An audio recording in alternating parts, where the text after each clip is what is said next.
Well, hello everybody. So today I want to show you some differences between older steel bikes from the 1970s and the differences with some of the newer steel bikes, not carbon and not aluminum, and just how much better the designs are these days compared to what they are on the older days. Actually, I've only got the older bike to show you. I don't have any newer bikes to show you just in this space here. But this started when, after many years, these handlebars broke, and so I've since changed that to this, the more modern style here. I was able to get this high riser stem from Somafab, and this allowed me to put the flat bars on here. And so with these older styles here, if you wanted to change anything, say you wanted to change your stem, you'd actually have to take off the handlebar tape, you'd have to take off the brakes, you'd have to slide your handlebars through the stem, and then you could finally remove your stem. So it was a very long, drawn-out process in order to do that. I just changed the stem here last week. I went from a shorter one to this longer one, and this took me about 10 or 15 minutes to do this, right? So you just undo your handlebars, come off the stem, and you just stick in a different component. So I think this is a better design, and again, this is a high riser stem from Somafab. Worked really well. And there's a number of differences here. Another one, while I'm here, is the headset. Now, this is the only component on this bike that I haven't changed over the years. I've changed every other component except the headset here. And what this has is it's got a race with bearings in there, both top and bottom. And so you'd have to take those apart and put some grease in there. And then you have a lock ring on here, and so you got to push down this one ring, and then you got to tighten down the other lock ring. The thing is, with all those lock rings, and this can be in your hubs, this can be in your headset, this can be in the older bottom brackets, as soon as you tighten that down, it does affect the whole tightness of everything, right? So they're not sort of independent, and so you don't want to have it to be too loose, you don't want it to be too tight. If it's too tight, it's going to wear out the bearings the other components. But if it's too loose, your whole wheel's going to shake. So you actually had to make it a little bit loose, and then you tighten down your lock ring, and then hopefully it was done there in the right way. So that was, this is one of the much better designs here. Of course, now you got sealed bearings. You just put it in there, and you don't have to worry about doing adjustments at all. The other thing you'll notice is these lugs. And actually, the other week I was down at the store, and there was a young woman there, and she was a university age, and I said, "What's that?" And she did not know what the name was. Now, this actually, they're kind of nice to have. These are like an elbow in plumbing, and so you stick two pipes together and you connect them with the elbow. What this allowed you to do, your tolerances could be a little bit less. You didn't have to be perfect on the measurements and the cutting. And then when you put it together, you could do a silver solder. You didn't have to use, welding. And this also allowed for a much larger surface area for joining, the pipes together, right, as opposed to just on that one little joint. So I'm not familiar with any studies to say, okay, which is stronger. I mean, did they do some tension tests to see, when did they break, which one was better? The other thing about these is that they had some good-looking designs, and if you had a custom frame made, you could choose which lugs you wanted to use. And so they look pretty good. I kind of miss those sometimes. Actually, Somafab had a frame the other year. I'm not sure if they still have any bikes with lugs, but if you got the one with lugs, you actually paid more for that as opposed to the standard welded frame. So there's a number of little things here. One of them, let me see my list here, clamp-ons. So we got a whole bunch of clamp-ons on this bike. There was no eyelets to really do anything here, not like we have now. And so you could see those with the the brake cable clamp-ons. Did a clamp-on on the derailleurs. I upgraded those to some cheaper Campagnolos. Maybe you feel like a rich guy. Of course, we got clamp-ons on the clamp-on derailleur. Again, clamp-on on the derailleur cable, and clamp-ons for the rear rack as well. And the other, here I'm ready to get clamp-ons for this. Now, in earlier years, you'd actually get a water bottle cage and they came with built-in clamp-ons and you just clamp it around. But of course they don't sell those anymore. So it took me a long time to find these. I found these out of England, and they're only a $3 or $4 part, but it cost me then $20 to ship it. But those are quite useful. One thing I was thinking is that they could probably also put those on the headset and clamp something on the front there. Put a water bottle in the front if I wanted to there, or something else. So clamp-ons. The other thing, we'll have is eyelets here. The eyelets. This is only for fenders. This is not for racks. This was more of a racing bike. This originally came with tubular tires. And you'll notice that these aren't threaded, and it's not such a big deal on the front here, but on the rear, and now with my Sterling cross-check, I've actually got two sets of eyelets, one for the fenders and one for the rack. But you'll notice, if we come in here, I hope I can see this here, is that you actually got a bolt coming through the other side, and that actually is affecting things with the rear. They're the smallest cog in there, so hopefully you can see that there. And even on, the derailleur hanger as well. The other difference now, you clamped on this piece on there, and of course the newer designs, they actually just build that right into the dropout, and then you just screw it right in, straight in there. So it's a better design on that as well. That all these things that I've seen. So what else do we have to talk about? The other thing with the dropouts, there's no set screws on here to say, okay, you drop your wheel in, bang, and there it goes.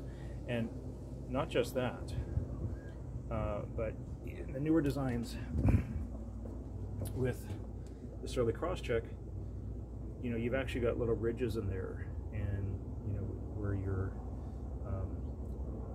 for the hub, and you put your wheel in, and it is centered. And in fact, with this older design, those are just a flat piece of metal, and what you got to do when you put your wheel in, you got to stick your fingers in between the fork and the wheel, and you got to move it back and forth to make sure it's centered. And that's I think the newer designs are much better. So when you drop it in, it's there, right, and away you go. So you don't have to be, you don't have this variability that's going on there. The other thing, speaking of variability, is with the brakes. Now, these are some newer Tektro brakes. This originally came with some center pull brakes, and they had a brake cable hanger that would drop in from here and then would come in there. The center pull brakes, I switched to side pulls. The thing about center pulls is that as the triangular came up, you lost a little bit of the power in this change of angle. Whereas when you're with a side pull, there's no such place to lose. I mean, there's your brake cable, there's your outer brake cable, there's your inner brake cable, and you're not losing anything in there. It just goes right into the side. But these Tektro brakes, and so that years ago I'd moved from center pull to some older side pulls. I was using Weinmann and die comps that were made out of aluminum. Now, what I could be straddling the bike with my feet on the ground, and I put the brakes on, and then I would rock the bike back and forth. I could actually see, and you could feel your brakes moving in and out, back and forth, an eighth of an inch or so. So they weren't as strong as they were. The new Tektros were much stronger when I put these on compared to those older die comps and Weinmanns. It was so much better braking power, and it really felt like a brand new bike. So I think these are much better designs. The other thing with these, and again, you had those set screws with the Weinmanns, and you would have to put them on, and then you would be adjusting them, and you'd have what we call the third hand, and there would be a second little loop there on the other side.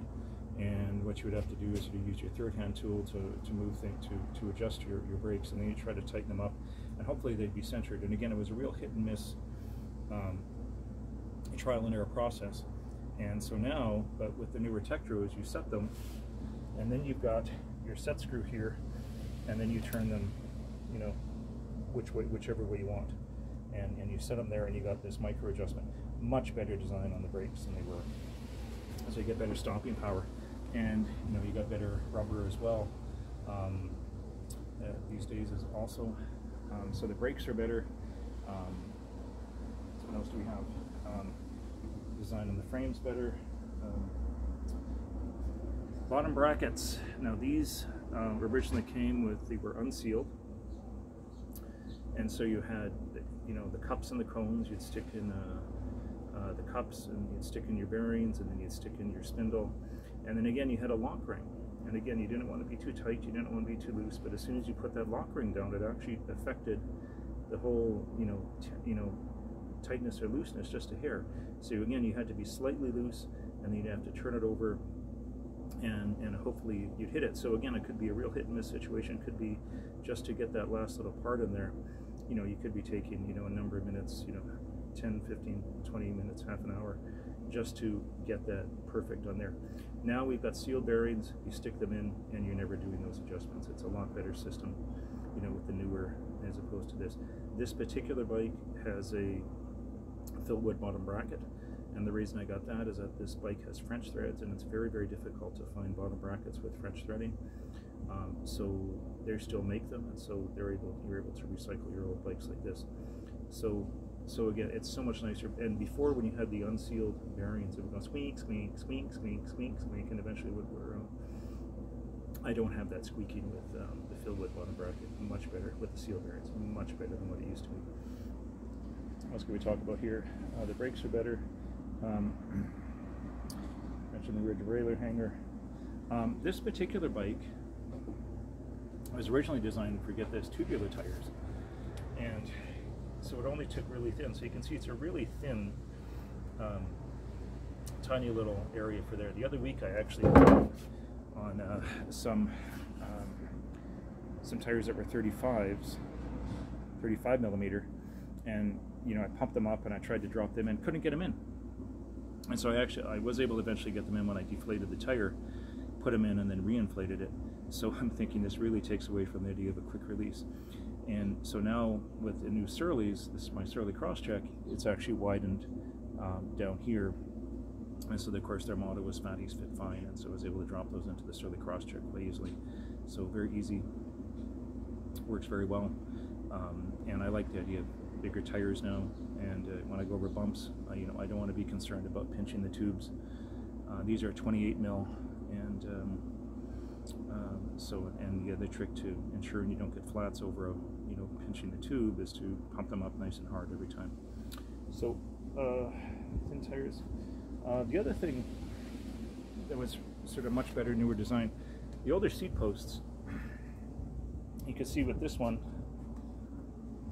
you want to move your seat back and forth, you just undo this bolt, you move it back. You want to, okay, let me get a picture there.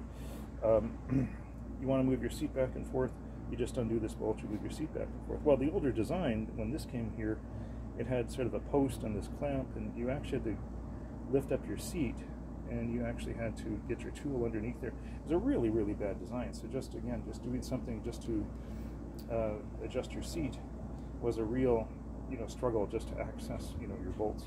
So kind of like working on, I hear some BMWs, it's a $10 seal, but you've got to spend, $800 in labor just to access that seal and change it. So this is a much better design as far as the seat goes in order to be able to access it. The other thing about this bike, again, mentioned all the tubular tires. This originally had a 5-speed freewheel on here. Of course, this is now an 8-speed cassette, and this was only 126 millimeter on the rear dropouts, and so I actually had to widen this with using threaded rod, and now it's about a 135 right now for millimeters. So this is again a difference. You have thinner rear dropouts. Of course, the other thing you'll notice is that we've got friction shifting on here. So camping the derailleurs, like I mentioned, and down tube shifters, which were standard practice in those days. And again, you're going to have the friction on the front derailleur and the friction on the rear derailleur. So of course now we've got things that where the shifting is up on the handlebars. And this has never really bothered me. I've pretty much always had down tube shifters. You can see how many over the years I've actually worn off the paint, shifting there. And so I think it's a much simpler system. It's amazing how expensive they've made. If you can still get them, it's amazing how expensive they've made them. I think $100 for just a little lever here from Shimano a few years ago. And now if you can get them, some people are selling them, they want over $200 for them on eBay. So what else do we got here?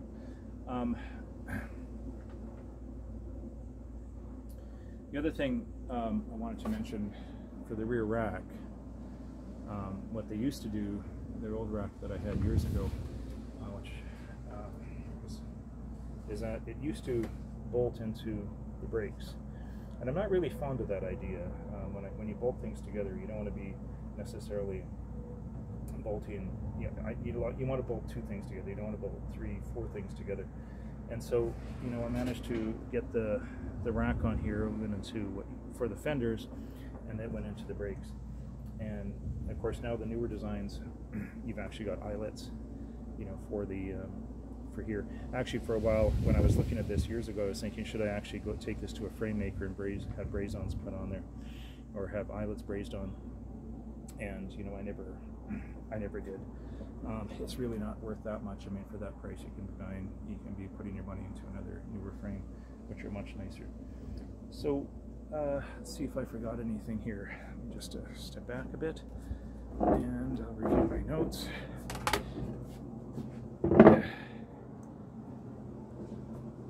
Let's take a look here. Stem and handlebars, lugs, the headset, clamp-ons. Oh, the other thing with the fender eyelets, they're not threaded, and so they're totally loose. So as I mentioned, you saw the bolt on there. The newer design where you actually just have a thread in there and you just bolt it in, much better. No set screws on the dropouts. Unsealed bottom bracket. Brakes are much better. Thin tires only. The seat post bolts, or the seat posts, seat bolts. Brakes, and so on. So yeah. So those are some things. And as I say, I think the newer designs are much better. So why do I keep this bike? This is my bike for shopping, right? Nobody is going to bother this bike. It's not a brand name. Only I know the brand of this. You know, no one's going to steal this one and try to sell it because it's just doesn't have the brand recognition. So I've worn this, had this for years, taken it shopping, locked it up. It's always been there when I came back.